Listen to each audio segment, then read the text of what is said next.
Hello, welcome to KV globe. My self Kavya Singh. आज की class में हम 3 फरवरी 2023 का करंट अफेयर डिस्कस करेंगे। और आज की क्लास में जो टॉपिक हमने कवर किए हैं वो वीडियो के इनसाइड टॉपिक देख लीजिए। पहले भारत की जीडीपी ग्रोथ, रक्षा क्षेत्र के लिए बजट, आंध्र प्रदेश की नई राजधानी, भारतीय तटरक्षक दिवस, वित्तीय वर्ष 2023-24 का बजट, सैन्य अभ्यास त्रिशाकरी प्रहार, खेलो इंडिया यूथ गेम्स 2022, नामीबिया में भारत के अगले उच्चायुक्त, G20 की पहली सस्टेनेबल फाइनेंस वर्किंग ग्रुप की बैठक, भारतीय अमेरिकी यूएस इमिग्रेशन का रैंकिंग सदस्य नामित। इन सारे टॉपिक से रिलेटेड जितने भी इम्पोर्टेंट क्वेश्चंस बनते हैं एग्जाम के लिए वो सारे हमने कवर किए आज की क्लास में, इसलिए ध्यान से देखिए पूरी क्लास। मोस्ट इम्पोर्टेंट क्वेश्चंस हैं आगे आने वाले जो भी एग्जाम्स हैं जिनमें करंट अफेयर, जनरल अवेयरनेस से जनरल इंटेलिजेंस का पोर्शन कवर होगा। क्लास स्टार्ट करने से पहले आपके लिए एक क्वेश्चन है कि किसी अंतरिक्ष यात्री को अंतरिक्ष में आकाश कैसा दिखाई देता है, यानी कि जो भी अंतरिक्ष यात्री आकाश में जाते हैं उनको वहां पर आकाश कैसा दिखाई देता है, किस कलर का। 4 ऑप्शन दिए हुए हैं, सही आंसर आप लोग कमेंट बॉक्स में कमेंट करके बताइए। क्लास के एंड में इस क्वेश्चन का आंसर डिस्कस करेंगे हम लोग। स्टार्ट करते हैं क्लास। पहला क्वेश्चन है, भारत की अध्यक्षता में G20 की पहली सस्टेनेबल फाइनेंस वर्किंग ग्रुप की बैठक कहाँ आयोजित की जा रही है। तो जो G20 है ये भारत अध्यक्षता कर रहा है इस बार G20 की।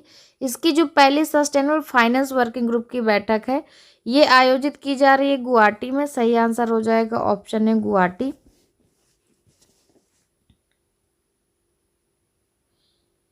गुवाहाटी असम की राजधानी है, तो ये जो राज्य अगर पूछेगा तो ये असम में आयोजित हो रही है और असम की राजधानी गुवाहाटी में आयोजित हो रही है बैठक। केंद्रीय बंदरगाह, नौवहन, जलमार्ग और आयुष मंत्री हैं जो सर्बानंद सोनोवाल। इन्होंने G20 सदस्य देशों के प्रतिनिधियों से स्थायी जीवन शैली को एक जन आंदोलन बनाने के लिए सामूहिक रूप से कार्य करने का आग्रह किया। G20 की बैठक में G20 के सदस्य देशों, अतिथि देशों और विभिन्न जो अंतर्राष्ट्रीय संगठन है उनके 100 से अधिक प्रतिनिधि भाग ले रहे हैं।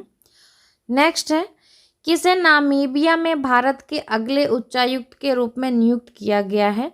तो जो नामीबिया में भारत के अगले उच्चायुक्त नियुक्त हुए हैं ये हैं M सुब्बारायुडू। सही आंसर हो जाएगा ऑप्शन सी। M सुब्बारायुडू को नामीबिया में भारत के अगले उच्चायुक्त के रूप में यानी कि हाई कमिश्नर के रूप में नियुक्त किया है। वर्तमान में ये पेरू में भारत के राजदूत के रूप में सेवारत हैं। ये 1994 में भारतीय विदेश सेवा यानी कि IFS में शामिल हुए थे। नामीबिया दक्षिण पश्चिम अफ्रीका का एक देश है जो अटलांटिक महासागर तट पर स्थित है। नामीबिया की राजधानी विंडहोक है। लास्ट अभी जो चीते हमारे देश में लाए गए थे दक्षिण अफ्रीका से, नामीबिया से ही लाए गए थे। नेक्स्ट क्वेश्चन है, वित्तीय वर्ष 2023-24 का जो बजट है इसके अंतर्गत कितनी आय वाले व्यक्ति को कोई कर नहीं देना होगा। तो ये जो इस बार का बजट आया है 2023-24 का, इसमें जो कैटेगरी रखी गई है जिनको कोई टैक्स नहीं पे करना है ये 7 लाख रखी गई है। सही आंसर हो जाएगा ऑप्शन है 7 लाख, यानी कि 7 लाख तक की जिसकी ईयरली इनकम है उस इन कैटेगरी के लोगों को कोई टैक्स पे नहीं करना है। बजट भाषण में जो वित्त मंत्री निर्मला सीतारमन, इन्होंने इंडिविजुअल टैक्स पेयर के लिए आयकर का दायरा बढ़ाया है, इसका ऐलान किया इस बार। पहले इस इनकम का जो इनकम की लिमिट थी वो 5 लाख थी, 5 लाख से बढ़ाकर 7 लाख रुपए कर दी गई है। 7 लाख तक अब कोई टैक्स नहीं देना है। नए टैक्स रिजिम वाले के लिए 7 लाख रुपए तक की आमदनी को कोई आयकर नहीं देना होगा। नेक्स्ट, वित्तीय वर्ष 2023-24 के लिए भारत ने रक्षा क्षेत्र के लिए कितने लाख करोड़ रुपए का बजट आवंटित किया है।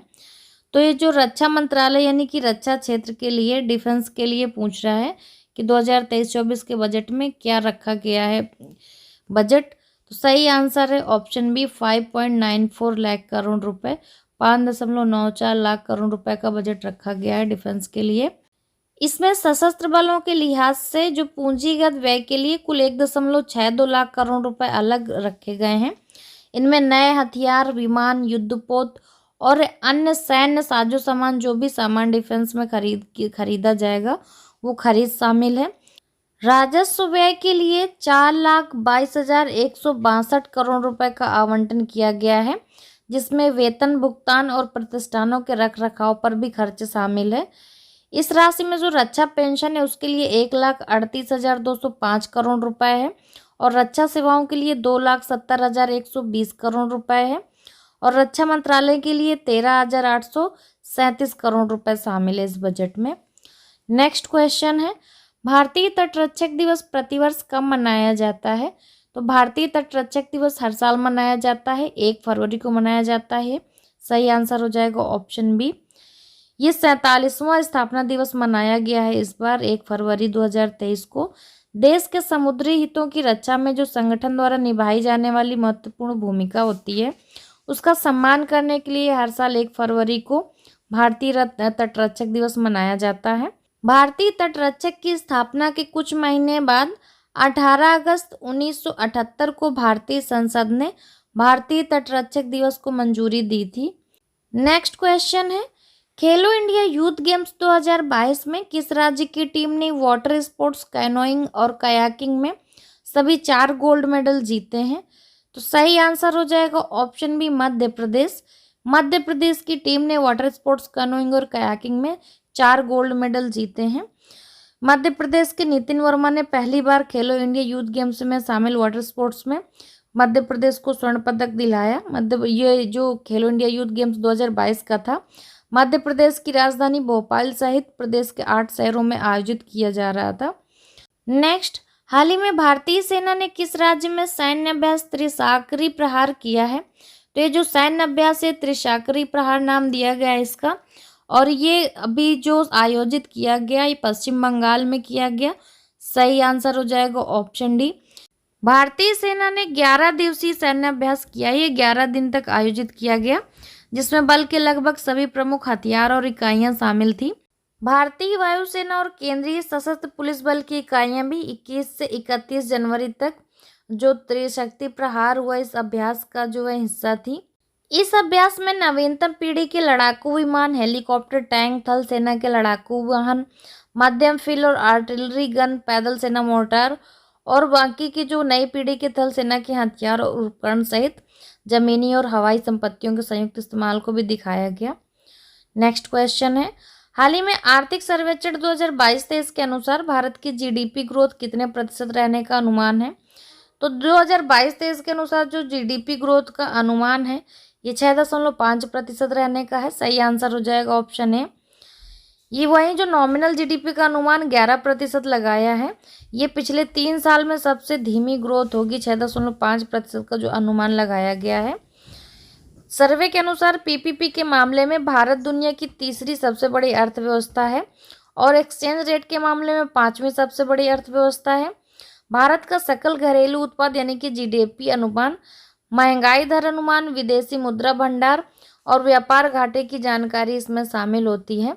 नेक्स्ट क्वेश्चन है, हाल ही में आंध्र प्रदेश ने अपनी नई राजधानी किसे घोषित की है? तो जो नई राजधानी घोषित की गई है आंध्र प्रदेश की, ये विशाखापट्टनम घोषित हुई है। सही आंसर हो जाएगा ऑप्शन डी। अभी तक जो आंध्र प्रदेश की राजधानी थी अमरावती थी। आंध्र प्रदेश के मुख्यमंत्री जगनमोहन रेड्डी हैं। मार्च में विशाखापट्टनम में होने वाले ग्लोबल इन्वेस्टर समिट की तैयारी की जो बैठक हो रही थी उसमें संबोधित करते हुए सीएम रेड्डी ने ये घोषणा की थी। आंध्र सरकार की राजधानी को विशाखापट्टनम चुनने के पीछे कई वजहें भी हैं। इसमें शहर की कनेक्टिविटी परफेक्ट है, हाईवे, रेल, हवाई और जलमार्ग से जुड़ा है। इसके साथ ही शहर की आर्थिक क्षमता भी ज़्यादा है जिसमें संपन्न बंदरगाह, आईटी उद्योग और इस्पात संयंत्र के अलावा एक प्रमुख आर्थिक केंद्र भी है।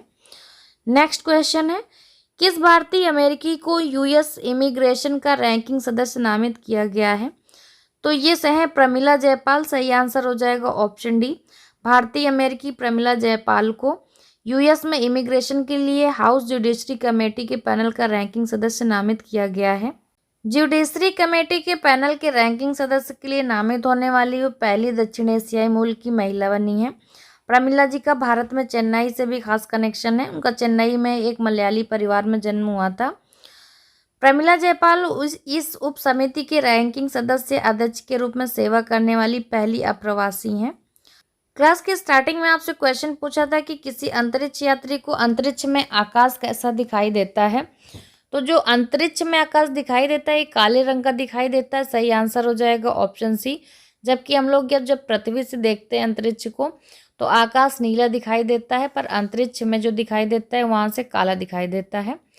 कल की क्लास के एंड में आपसे क्वेश्चन पूछा था कि 74वें गणतंत्र दिवस परेड में शामिल किस राज्य की झांकी को प्रथम पुरस्कार से सम्मानित किया गया। तो ये झांकी थी उत्तराखंड की, जिसे प्रथम पुरस्कार से सम्मानित किया गया। सही आंसर हो जाएगा ऑप्शन ए। और इस क्वेश्चन का सही आंसर दिया है ममता प्रधान, लक्ष्मी गुप्ता, मोहित कुमार और अभिषेक पासवान जी ने। आज का क्वेश्चन है आपके लिए, बजट 2023-24 के अनुसार आईटीआर के लिए संशोधित औसत प्रोसेसिंग समय क्या है। आईटीआर के लिए एवरेज प्रोसेसिंग टाइम पूछ रहा है। सही आंसर आप लोग कमेंट बॉक्स में कमेंट करके बताइए। और क्लास से रिलेटेड अगर कोई सजेशंस है तो प्लीज़ वो भी ज़रूर दीजिए। क्लास अच्छी लगी हो तो लाइक शेयर करना ना भूलिए, ज़्यादा से ज़्यादा शेयर करिए। जो लोग चैनल पर पहली बार आते हैं तो चैनल को सब्सक्राइब करके बेल आइकन ज़रूर दबाएं, जिससे आगे आने वाली क्लासेस आपको ईजिली मिलेंगी। And thanks for watching.